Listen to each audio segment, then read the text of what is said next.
नमस्कार दोस्तों, आज की इस वीडियो में आपका स्वागत करता हूँ। दोस्तों आज का हमारा टॉपिक है पॉलिटी जीके। चूँकि हम आपको बताते चले वीडियो शुरू होने से पहले, हम पॉलिटी के जितने भी महत्वपूर्ण प्रश्न उत्तर हो सकते हैं, वो तो आपको डिस्कस कराएँगे, लेकिन आपको स डिटेल से भी हम पढ़ाने वाले हैं। तो आज का हमारा सेट फर्स्ट रहेगा, इसके अलावा हम रोज़ नया-नया वीडियो आपके लिए लाएँगे। तो जुड़ जाइएगा हमारे साथ, चैनल को सब्सक्राइब कर लीजिएगा तथा अपने दोस्तों में शेयर कर दीजिएगा। क्योंकि हम पॉलिटी का एक आपको सीरीज लाने वाले हैं जिसमें से अधिकतर हम पॉलिटी के 1000 से ऊपर प्रश्न आपको डिस्कस करवाएँगे। तो चलिए शुरू करते हैं बिना किसी देरी के। दोस्तों पहला क्वेश्चन है, लोकसभा अध्यक्ष अपना त्यागपत्र किसे देता है? तो इसका सही उत्तर क्या हो जाएगा? इसका सही उत्तर होगा ऑप्शन नंबर सी। यानी कि लोकसभा अध्यक्ष जो अपना त्यागपत्र लोकसभा उपाध्यक्ष को देता है। ऑप्शन नंबर सी एकदम इसका सही उत्तर हो जाएगा। ठीक है? अगला प्रश्न। अब देखिए लोकसभा से संबंधित प्रश्न मैंने आपको बताया था वीडियो शुरू होने से पहले मैं आपको क्वेश्चन आंसर तो कराऊंगा ही, लेकिन उसके अंदर भी मैं आपको जाकर पढ़ाने वाला हूँ। ठीक है? तो देखिए लोकसभा अध्यक्ष, लोकसभा से संबंधित प्रश्न। लोकसभा सदस्य का कार्यकाल कितना होता है? अगर आपसे पूछा जाएगा या पूछा जाता है तो 5 वर्ष। यानी कि लोकसभा सदस्य का कार्यकाल 5 वर्ष का होता है। लोकसभा सदस्य की न्यूनतम आयु कितनी होती है? 25 वर्ष होती है। ठीक है?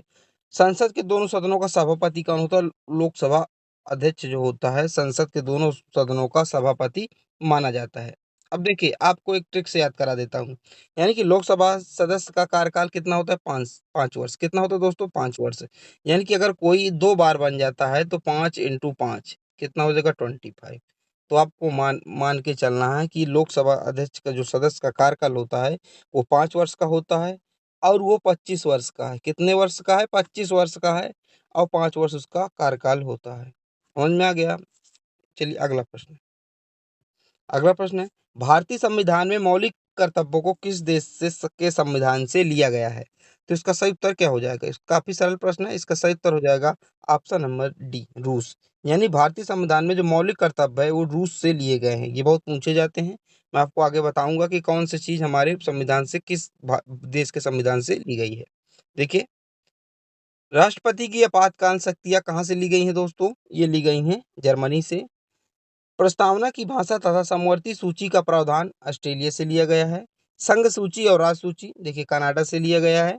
विधि द्वारा सत्यापित प्रक्रिया जापान से ली गई है। और संसाधनात्मक शासन प्रणाली एकल नागरिकता ये कहाँ से लिया गया है? ये ब्रिटेन से लिया गया है। तो मैंने आपको इम्पोर्टेंट जितना हो सकता था मैंने आपको बताया। अभी हम और विस्तार से डिस्कस करेंगे। अगला प्रश्न है हमारा, राष्ट्रपति संसद के किस सदन का सदस्य होता है? इसका सही उत्तर होगा ऑप्शन नंबर डी। राष्ट्रपति संसद के किसी सदन का सदस्य नहीं होता। ऑप्शन नंबर डी एकदम इसका सही उत्तर हो गया।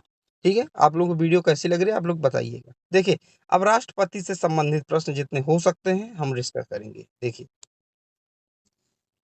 जो राष्ट्रपति होता है ये संवैधानिक प्रधान होता है। देश का सब पहला नागरिक माना जाता है, प्रथम नागरिक माना जाता है। इसका कार्यकाल 5 वर्ष का होता है। ठीक है? राष्ट्रपति पर महाभियोग किसके द्वारा लगाया जा सकता है? 61 का के द्वारा लगाया जा सकता है। राज्यपाल की नियुक्ति राष्ट्रपति के द्वारा की जाती है। मुख्य चुनाव आयुक्त राष्ट्रपति के द्वारा नियुक्त किया जाता है। राष्ट्रपति पति पद की चर्चा कब किस अनुच्छेद में की गई? तो 52 अनुच्छेद में की गई है। राष्ट्रपति निर्वाचन 54 अनुच्छेद में किया गया। ये राष्ट्रपति संबंधी जितने भी आर्टिकल हैं और जितने भी तथ्य हैं महत्वपूर्ण वो मैंने डिस्कस किया। क्या मैंने बताया कि प्रथम नागरिक होता है? देखिए सबसे पहले राष्ट्रपति देश का प्रथम नागरिक माना जाता है। दूसरी बात, महाभियोग अगर चलाना है राष्ट्रपति के ऊपर तो 61 का के ऊपर चला जा सकता है ये अनुच्छेद के तहत। और इसका कार्यकाल जो राष्ट्रपति का 5 वर्ष का होता है। आप लोग कमेंट में दोस्तों बताना कि वर्तमान राष्ट्रपति कौन है हमारे, ठीक है, भारत देश के। अगला है राज्यपाल की नियुक्ति राष्ट्रपति के द्वारा की जाती है। मुख्य चुनाव आयुक्त की नियुक्ति राष्ट्रपति के द्वारा की जाती है। आपको दो क्वेश्चन में दे रहा हूँ, आपको बताना मुख्य चुनाव आयुक्त इस समय कौन है और राष्ट्रपति इस समय कौन है। आप लोग कमेंट में बताइए। ऐसे ही चीजें पढ़ी जाती हैं, ऐसे ही याद रहता है। फिर अगला, राष्ट्रपति पद की चर्चा 52 अनुच्छेद में की गई है। निर्वाचन की चर्चा 54 में की गई है। आपको समझ में आया? चलिए अगला, किस अनुच्छेद में यह बताया गया है कि भारतीय संविधान में संसद द्वारा संशोधन किया जा सकता है? किस इसमें बताया गया है? तो इसका सही उत्तर होगा ऑप्शन नंबर ए, अनुच्छेद 368 में बताया गया है। अगला, किस संविधान संशोधन के द्वारा वोट डालने की उम्र को घटाकर 21 वर्ष से 18 वर्ष कर दिया गया? किस संविधान संशोधन के तहत? तो इसका सही उत्तर हो जाएगा दोस्तों ऑप्शन नंबर सी। 61वां संविधान संशोधन जो था, उसमें पहले जो उम्र थी वोट डालने की वो 21 ईयर थी, लेकिन उसको हटाकर 18 वर्ष कर दिया गया। किस संविधान संशोधन के तहत? 61 संविधान संशोधन के तहत। अगला, भारतीय संविधान सभा के प्रारूप समिति के अध्यक्ष कौन थे? तो जो संविधान सभा के प्रारूप समिति के अध्यक्ष कौन थे?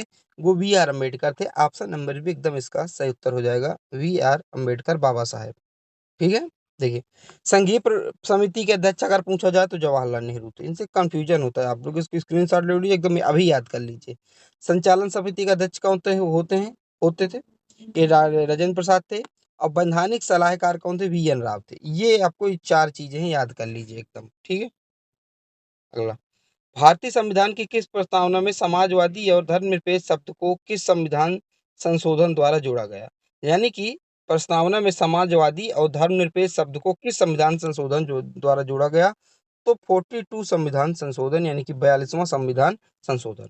दोस्तों, ये जो 42वां संविधान संशोधन है, इसको लघु संविधान भी कहा जा सकता है। वन लाइनर क्वेश्चन है, आपसे सीधा पूछा जाएगा किस संविधान संशोधन को लघु संविधान भी कहा जाता है? तो 42वां संविधान संशोधन को लघु संविधान भी कहा जा सकता है। आशा करता हूँ आपको मेरा पढ़ाया हुआ समझ में आ रहा होगा। चलिए अगला प्रश्न है, भारतीय संविधान में शामिल नीति निर्देशक सिद्धांत किस देश के संविधान से लिए गए हैं? किस देश के संविधान से लिए गए हैं? तो आयरलैंड से लिए गए हैं। इसके पहले भी मैं एक क्वेश्चन कराया था कि मौलिक कर्तव्य किस देश से लिए गए हैं। ये अब बता रहा हूँ कि नीति निर्देशक तत्व किस संविधान से लिए गए हैं? तो आयरलैंड से लिए गए हैं। ठीक है। नीति निर्देशक सिद्धांत का उल्लेख अनुच्छेद 36 से 51 तक है। यानी कि जो नीति निर्देशक तत्व है हमारे संविधान में अनुच्छेद 36 से 51 तक पाए जाते हैं। इसके पहले मौलिक अधिकार हैं। अगला, संसद के दोनों सत्रों के बीच अधिकतम कितना अंतराल दिया जाता है? तो कितना अंतराल रहता है? तो लगभग 6 महीना। 6 महीने का अधिकतम अंतराल दिया जाता है। ठीक है। ऑप्शन नंबर भी एकदम इसका सही होता हो जाएगा, 6 मंथ। अगला, लोकसभा में अधिकतम सदस्यों की संख्या कितनी होती है? तो लोकसभा में अधिकतम सदस्यों की संख्या 552। ऑप्शन नंबर भी एकदम इसका सही उत्तर हो जाएगा। ठीक है। अगला प्रश्न है, भारतीय संविधान की किस अनुसूची में दल बदल कानून के बारे में बताया गया है? किस अनुसूची में दल बदल कानून के बारे में बताया गया? 10वीं अनुसूची। आप इसको ऐसे याद रख सकते हैं। देखिए, टोटल आप इसको ऐसे याद रख सकते हैं, दल बदल, यानी कि 10वीं में क्या है? दल बदल, दल 10, दल 10। आपको ऐसे याद कर सकते हैं। ठीक है। मैं आपको अनुसूची करवा चुका हूँ, अगर आपने नहीं देखा तो हमारी प्लेलिस्ट जाइए, वहाँ पे संविधान की महत्वपूर्ण अनुसूचियाँ आपको बता चुका है, बताया मैंने, ट्रिक से पढ़ाया है। आप जाके उसको पढ़ लीजिए। ठीक है। भारत के पहले लोकसभा अध्यक्ष कौन थे? तो इसका सही उत्तर हो जाएगा ऑप्शन नंबर ए।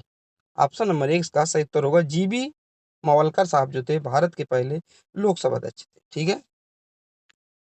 अगला, 2 जून 2014 को अस्तित्व में आए तेलंगाना राज्य के निर्माण के संबंध में किस आयोग का गठन किया गया था? यानी कि 2014 में जो आया था तेलंगाना राज्य, एक नया राज्य उभर के आया था 2 जून 2014 को। तो किस आयोग के गठन पर, यानी किस समिति का गठन किया गया था? तो श्री कृष्ण आयोग। ऑप्शन नंबर बी एकदम इसका सही उत्तर होगा, श्री कृष्ण आयोग। ठीक है। अगला, भाषाई आधार पर भारत में सर्वप्रथम किस राज्य का निर्माण हुआ था? तो इसका सही उत्तर होगा option number C, Andhra Pradesh इसका सही उत्तर होगा। वेरी इंपॉर्टेंट प्रश्न है, जितने भी प्रश्न मैं करवा रहा हूँ वेरी इंपॉर्टेंट प्रश्न है। अगला है, भारत के वर्तमान में भारत के संविधान में कुल कितनी अनुसूचियां हैं? तो दोस्तों 12 अनुसूचियां। कितनी अनुसूचियां हैं? 12 अनुसूचियां। ठीक है, 12 अनुसूचियां पाई जाती हैं। ठीक है। अगला,